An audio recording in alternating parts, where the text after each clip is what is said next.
الفاظ خدا کا بیٹا، اس کا حقیقی مطلب کیا ہے؟ اس سے ہم کیا سمجھتے ہیں؟ کیا خدا نے کسی بچے کی پرورش کی؟ استغفر اللہ، بہت عظیم ہے وہ، اعلیٰ و عرفہ اللہ تعالیٰ ہے، وہ ایسی سب باتوں سے بہت بلند ہے، اور بے شک وہ کسی کا شوہر نہیں، اس کی کوئی زوجہ، کوئی بیوی نہیں، بلکہ ایسا سوچنا بھی کسی کفر سے کم نہیں ہوگا۔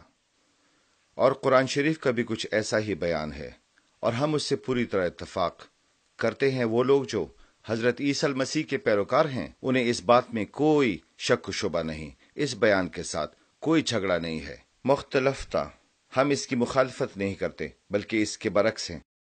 پچھلے صحائف کی شہادتوں میں بھی یہ بات عیاں ہے کہ کوئی بچہ نہیں جنا۔ اللہ تعالیٰ نے جیسے ایک بچہ پیدا ہوتا ہے ایک عورت سے، صحائف میں ایسی تعلیم نہیں پائی جاتی۔ بیٹے کے تصور کی سب سے پہلے گواہی دیتے ہیں حضرت داؤد نبی۔ دوسرے ہی باب میں، کتاب کے دوسرے ہی زبور میں ہمیں بتایا جاتا ہے ایک بہت خاص عہدے کے بارے میں جو شخص کو دیا گیا ہے، جسے اللہ تعالیٰ نے اپنی نمائندگی کے لیے چن لیا کہ وہ بادشاہی کرے اسرائیل پر۔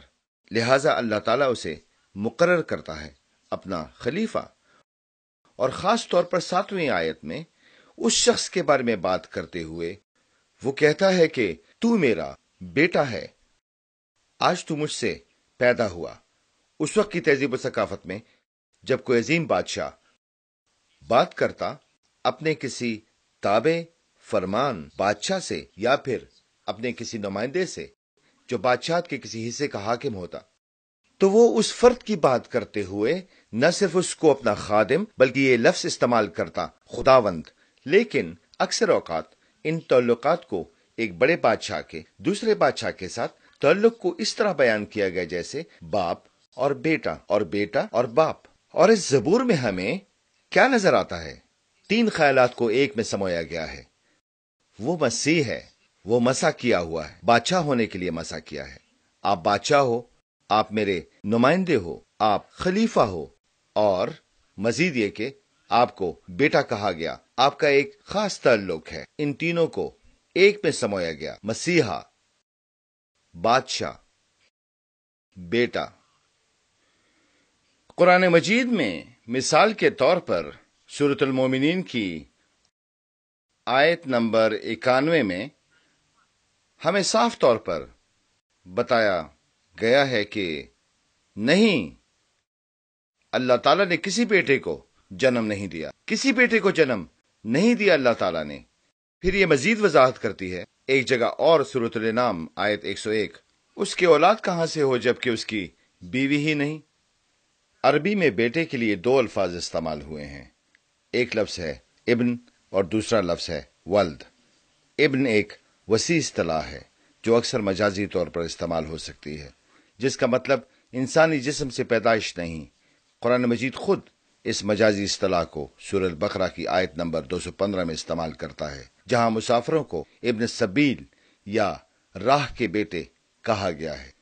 ابن کی اصطلاح بائبل مقدس میں حضرت عیسی مسیح کے لیے استعمال ہونے والا بیٹے کے تصور کا درست عربی ترجمہ ہے، جبکہ ولد جسمانی تعلق سے بیٹے کی پیدائش کو ظاہر کرتا ہے، جیسے کہ انگریزی اصطلاح میں آف سپرنگ یعنی اولاد ہے۔ ولد تعلق کی ایک اصطلاح ہے جس سے قرآن مجید منع فرماتا ہے، کیونکہ ابن کے برعکس ولد کا مطلب ہے جسمانی طور پر اولاد کی پیدائش ہونا۔ اور جب حقیقت میں ہم آیات کا جائزہ لیتے ہیں تو یہ واضح ہو جاتا ہے کہ بیٹے کا نظریہ جس سے قرآن مجید انکار کرتا ہے، یہ وہ نہیں ہے جس کی تعلیم انجیل شریف دیتی ہے، بلکہ یہ ایک گستاخانہ خیال ہے کہ اللہ تعالیٰ نے ایک بیوی لی اور جسمانی بیٹا پیدا کیا۔ استغفر اللہ۔